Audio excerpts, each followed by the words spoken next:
নির্বাচন আইন অনুযায়ী ম্যানুয়াল এবং কনস্টিটিউশনাল প্রভিশন সবকিছুকে মেনটেন করে একটা নির্বাচন কমিশন একটা শিডিউল ঘোষণা করলো এবং সেই শিডিউল অনুযায়ী সরকার সেটাকে বাস্তবায়ন করছে এবং সেই অনুযায়ী সরকার ব্যবস্থা নিয়েছে। নির্বাচন কমিশন তাদের এখতিয়ার এবং ক্ষমতা বলে এগুলা কার্যকর করেছে এবং এই কার্যক্রমে সংসদে বৃহত্তর দল যারা থাকে, মেজরিটি পার্লামেন্টারি মেম্বারদের সাপোর্ট এর যে পার্টি থাকে, সেই পার্টি তাদের নমিনেশন দেয়।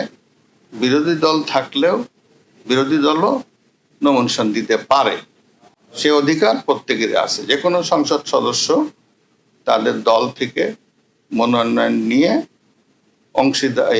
প্রতিদ্বন্দ্বিতা করার অধিকার এবং সেই নিয়ম অনুযায়ী বাংলাদেশ আওয়ামী লীগ বাংলাদেশের বৃহত্তম রাজনৈতিক দল, গণমানুষের দল।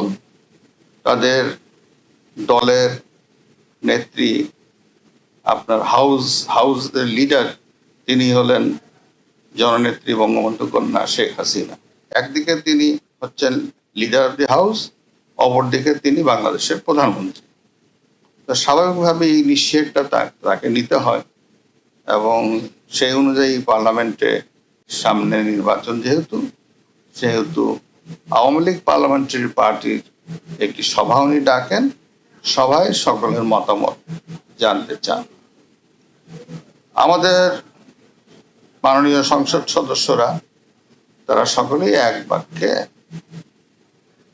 মাননীয় প্রধানমন্ত্রী বঙ্গবন্ধু কন্যা দেশরত্ন জননেত্রী শেখ হাসিনার উপরে তারা এই ভারটি অর্পণ করলে তিনি গতকাল সকালে তার দলীয় ক্যান্ডিডেট ঘোষণা করেন। তার আগে উনি, এটা নিয়ম ওনার, স্বাভাবিকভাবে যাকে তিনি করবেন তার অ্যান্টিসিডেন্টস এর খোঁজ নেওয়া, দেশের গোয়েন্দা সংস্থা যারা আছে তাদের মাধ্যমেও করা।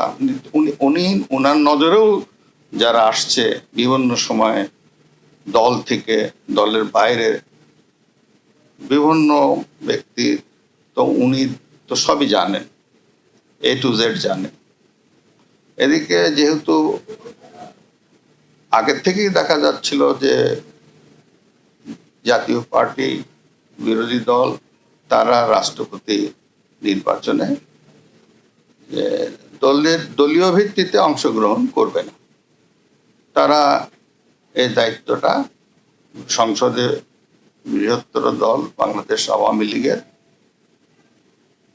উপরে অর্পণ করে নাই, তবে তারা এ বিষয়ে নীরব ছিল। তবে আমি প্রচার ও পাবলিকেশন সাব কমিটির চেয়ারম্যান আওয়ামী লীগের, সেই হিসাবে আমি এক সপ্তাহ আগে প্রচার ও পাবলিকেশন সাব কমিটির আমরা 3 জন সদস্য আমাদের উনি ডেকেছিলেন এবং আগামী নির্বাচন সম্পর্কে আওয়ামী লীগের দৃষ্টিভঙ্গি কি হবে ও প্রচারণা আমরা কিভাবে করব এবং দেশের যে সামগ্রিক মূল্যায়ন, উন্নয়নের মূল্যায়ন এদেশের সাধারণ মানুষের কাছে তুলে দিতে হবে এবং উনি একটা দিক নির্দেশনাপূর্ণ বক্তব্য আমাদের কাছে তুলে ধরেছিলেন যে নির্বাচন স্বচ্ছ, স্বাধীন এবং নিরপেক্ষভাবে নির্বাচন করতে চাই। এক্ষেত্রে নির্বাচন কমিশনের সহায়তা দেওয়া হবে। নির্বাচন কমিশন তাই চায়। সরকার তার সাধ্যমতো সকল সহযোগিতা নির্বাচন কমিশনকে দিবে। নির্বাচন কমিশন একটি স্বাধীন প্রতিষ্ঠান, তবে তাদের কিছু সাপোর্ট নির্বাচনকালীন সময়ে লাগে, যা তিনি একেবারে একদম নিরপেক্ষভাবে নির্বাচন অনুষ্ঠানের স্বার্থে, নির্বিঘ্নে নির্বাচন অনুষ্ঠানের স্বার্থে দেওয়া হবে বলে তিনি আমাদের কাছে বলেছিলেন। আরো বলেছিলেন দলকে দলের মতো করে কাজ করে আর এমপিদেরকে নিজেদের যোগ্যতায় ভোটে জিতে আসতে হবে। এখানে ম্যানিপুলেশনের কোনো প্রশ্ন নাই। তার মনের মধ্যে স্পষ্ট এবং পরিষ্কার যে আমি এমন নির্বাচন দেখতে চাই যে নির্বাচন জাতীয়ভাবে আন্তর্জাতিকভাবে এটা গৃহীত হবে। যেহেতু আমরা তিনজন ছিলাম, আমি ছিলাম, সাদেকা হালিম ছিল আমাদের কো চেয়ারম্যান, তার সঙ্গে আব্দুল সোবান গোলাপ উনিও ছিলেন সম্পাদক।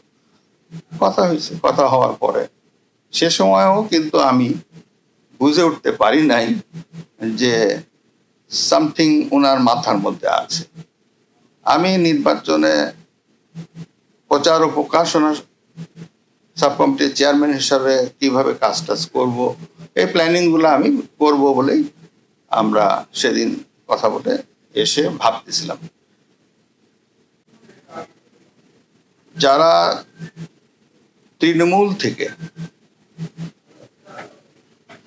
বঙ্গবন্ধুর আদর্শে বিশ্বাসী হয়ে পরতে পরতে রাজনীতি করেছে, তাদের আদর্শ স্থির থেকেছে, ৭৫-এর মর্মান্তিক এই দুর্ঘটনার পরে, বঙ্গবন্ধু হত্যার পরে, সপরিবারে হত্যার পরে যারা আওয়ামী লীগ বা অঙ্গ সংগঠন সমূহের হাত শক্ত হাতে ধরেছিল, এই ধরনের ক্যান্ডিডেট আমি খুঁজতেছিলাম।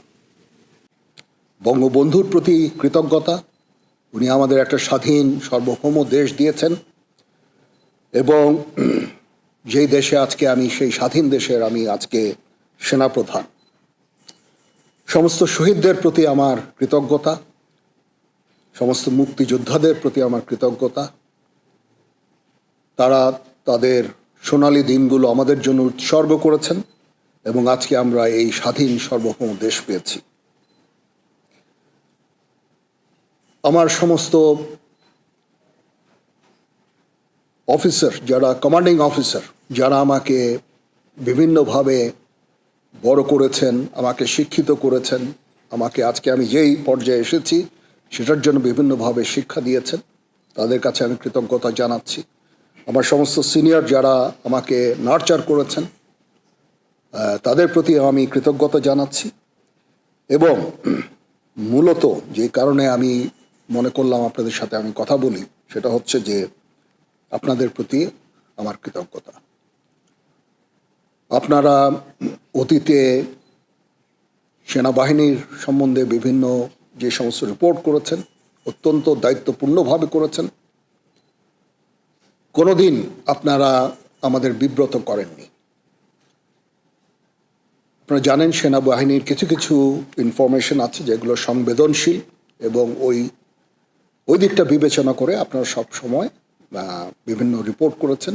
আপনার কাছে এই জন্য আমরা অত্যন্ত কৃতজ্ঞ এবং আমি আশা করব যে পরবর্তী সময়েও আপনারা এই দায়িত্বের সাথে এই সমস্ত রিপোর্টিংগুলো করবেন।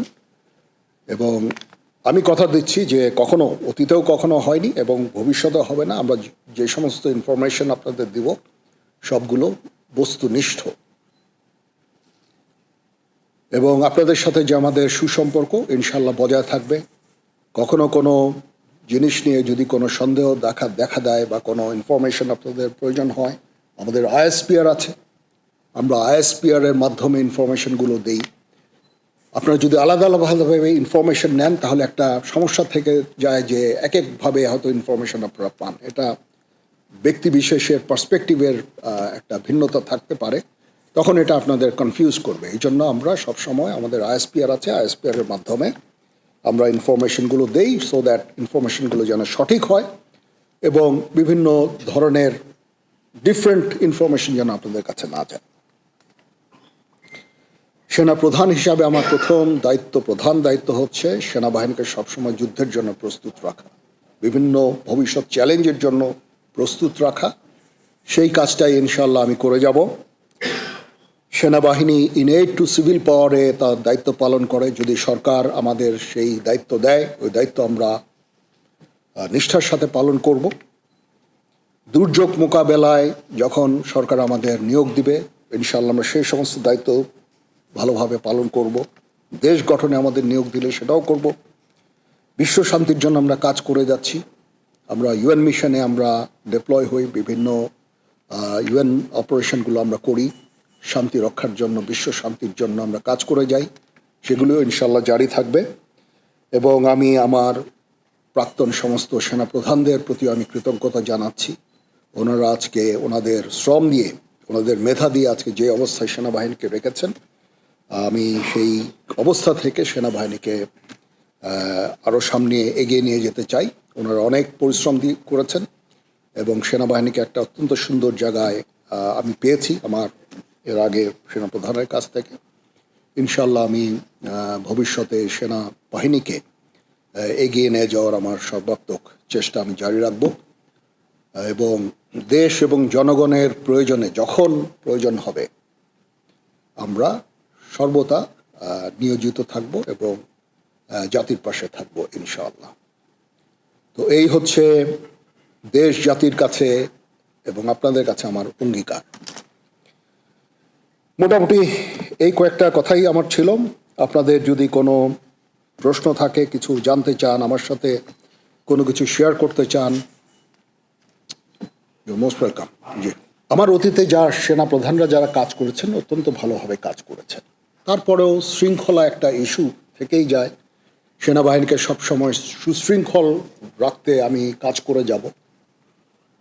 ট্রেনিং আমরা সবসময় করছি, এই ট্রেনিংটা যেন জারি থাকে সেই দিকটা আমি দেখব। আমরা ইউএন মিশনে চ্যালেঞ্জিং দায়িত্ব পালন করছি। আমাদের অফিসার্স, সৈনিকরা সবসময় ওখানে কাজ করে যাচ্ছে।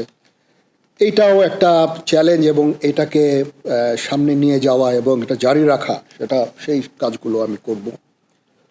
এবং এগুলো মোটামুটি আমি চ্যালেঞ্জ হিসাবে আমি এভাবে দেখছি না, বাট এই কাজগুলো ইনশাল্লাহ করব। দেশ জাতি গঠনে যখনই কোনো কাজে আমাদের নিয়োগ দেওয়া হবে সেই কাজগুলো আমরা করব।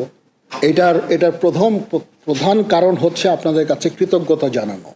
অতীতে অনেক সেনাপ্রধান এভাবে কথা বলেননি, গত 2 সেনাপ্রধান হয়তো কথা বলেছেন, বাট আমি মনে করলাম যে আপনারা আমাদের এতভাবে সাহায্য করেছেন, আপনারা এই সংবেদনশীল সংবাদ প্রচারে এত দায়িত্বর পরিচয় দিয়েছেন।